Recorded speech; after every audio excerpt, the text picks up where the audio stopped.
I'm from the Institute of Sound Recording. I'm the head of the Music and Media department, which Kirk is a part of.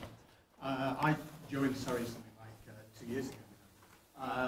And I work with the guys at the Institute of Sound Recording, but my specialism is primarily in immersive audio and in surround sound. My own work is largely focused in and around, excuse me, it's largely focused in and around audio surround production and exhibition and promotion of those things too. What now?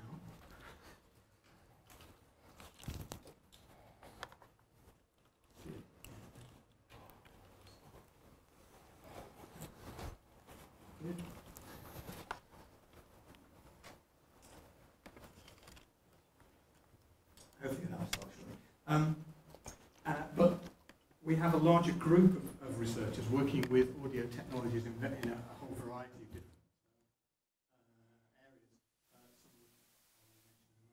So I just want to spend 10 minutes saying something about the group, about the audio activities at Surrey, and also then say a little bit about my work, just to give you an insight into the sort of slightly tangential approach that I take to the way in which surround sound is produced and the whole notion of immersive audio.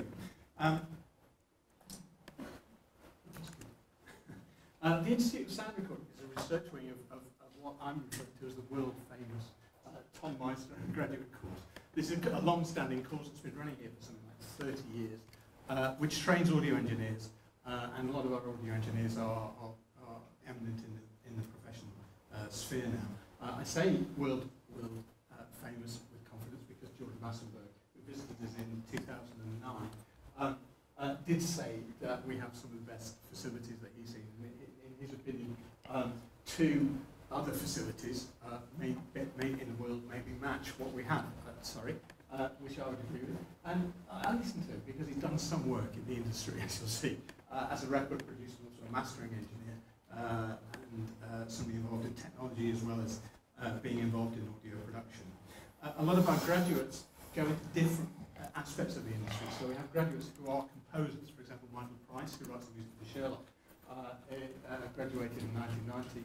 Sheridan Tong, who writes music for Simon Witness, as well as people like Ben Supper, who was the lead designer at Focusrite. He's not with Focusrite anymore, and created some of the Novatron interfaces, which you've probably seen many artists use as a way of trimming samples and so on. So a lot of our graduates go into the film industry, into audio, into sound recording, and these are some of the things that they get up to. We were quite fortunate. One of our graduates got an Oscar last year for doing sound mixing on Gravity, which was, of course, well represented as an Atmos surround audio production, one of the most creative, I think, of 2013-14. But there were 21 Tom Meister graduates represented in the Oscars, in the list of Oscars credited on films in that year, which is, I think, an extraordinary achievement. I'll stop doing this now. These are BAFTAs that graduates are. I made the point that we have some recording students here, and we teach a combination of engineering and audio production from a professional perspective. And we're set up to have a classical recording facility, which is our Studio 1, which is actually just across the road here in the complex. We have a popular music recording facility, which is more based around pop music desks and small controlled recording environments. And we also have mixing and mastering rooms and post-production studios where we can cut the picture. So these are what we use for training undergraduates, along with edit rooms, location recording bands. So they have quite a wide range. In addition to doing things like listening tests and academic practice, which is associated with the research group. So we train students in audio engineering. We have a lot of graduates around, and of course they're all very interested to hook up with anybody else who's interested in audio. But we also do recordings. I just mentioned that. The research group, the Institute of Sound Recording Research Wing, has quite good connections with a lot of industry leading people and organisations. The staff of the Institute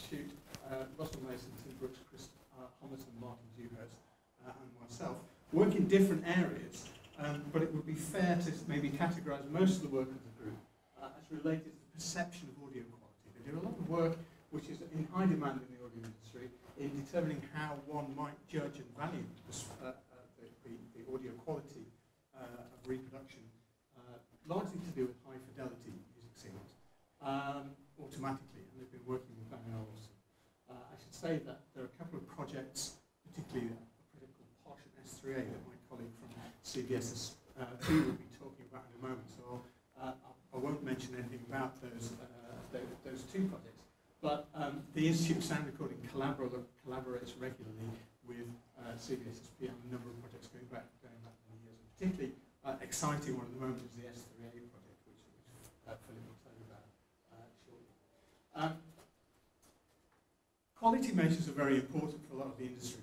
Primarily, this has been done historically by just measuring signals and saying whether they meet a technical specification, but it's obviously becoming much more prevalent in the audio industry that people have measures which are derived from psychoacoustic tests, listening, and data processing that can indicate audio preferences according to what people want to hear rather than what is technically correct.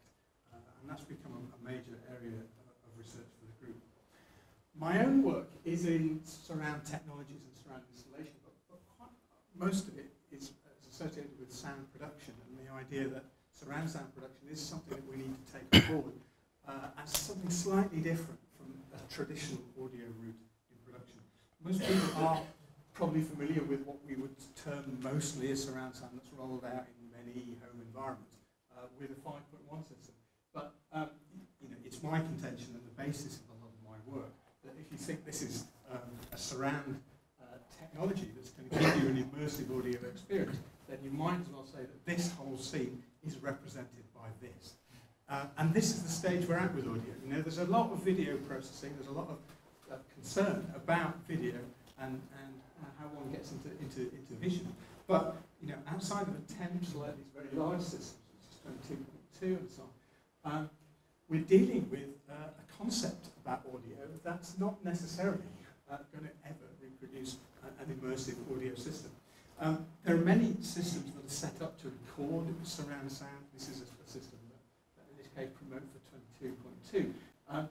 They're not really ready for production, as Kurt would say. One wouldn't find oneself out in the field with that sort of thing. But also, some of the fundamental premises, in my understanding, of these things is slightly wrong about the way surround sound is presented. A lot of surround sound theory relies on things like interval time differences, the way in which signals arrive at the ears to give an idea of directionality. Sound coming from over here, arriving at this ear before it comes to this ear.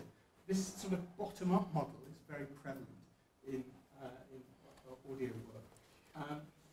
There are lots of people like Richard Gregory who suggests that there are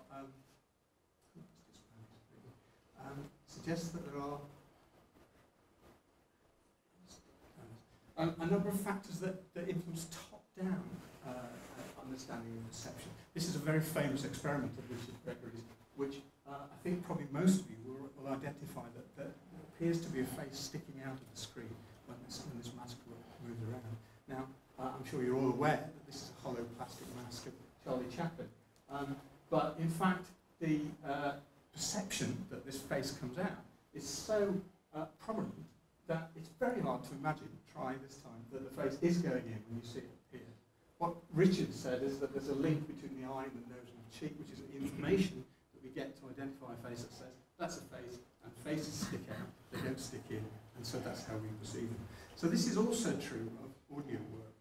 There are a lot of people who have researched visual perception who tell us about the way that objects themselves afford information. There are various ecological theories of perception. We know that prediction is very seriously involved with Galese's work in mirror neurons and so on. And there are a whole raft of people who deal with things to do with perception, not necessarily just to do with the physics and the bottom-up understanding of how things work. So my work concentrates in these areas, but then applying these to different scenarios. It's quite tough for time to take maybe 1 minute. This actually involves a lot of problems with technology. technology and audio workflows are set up to deal with standard stereo representations of sound. And in line with a lot of perceptual theory, the representation of a sound object that has some size is very important to our understanding of spatialization. So I do a lot of work with ambisonics that captures a sound object rather than just a point in space, which most mono microphones use. And it's a rendered system, so it gets rendered to a number of loudspeakers when it's played out. So this production chain that people are used to with the use of audio workstations doesn't really work in the new age of surround technologies, where there are filters that deal with directional masks. So a lot of my work has been to do with creating surround sound, which has involved the development of microphones, which have been developed in the field, trialed in my sumptuous office there, and then deployed in various incarnations to do, for example, for this project, underwater three-dimensional sonic recording of humpback whales in the Dominican Republic. And that goes into sound installation work that I present in various places.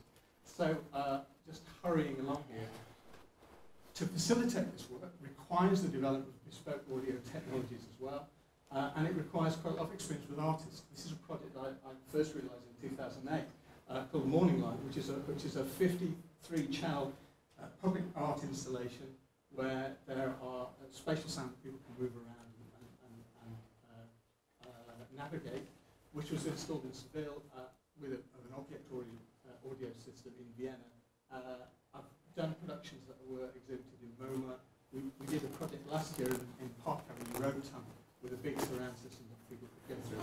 Very interesting way of disseminating work. That was something like 17,500 people went through that in 3 mornings in August. So it's quite but I also do a lot of experiments with artists in situ to do performances.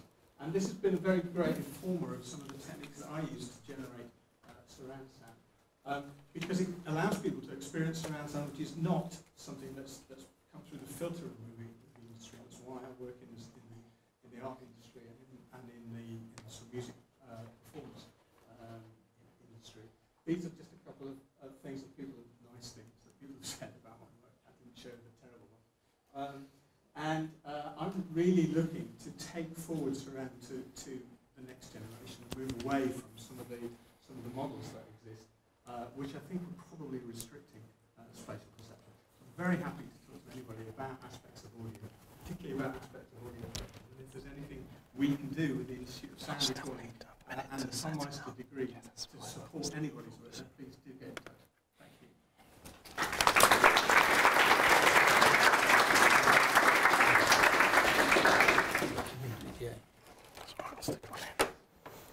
I'm trying to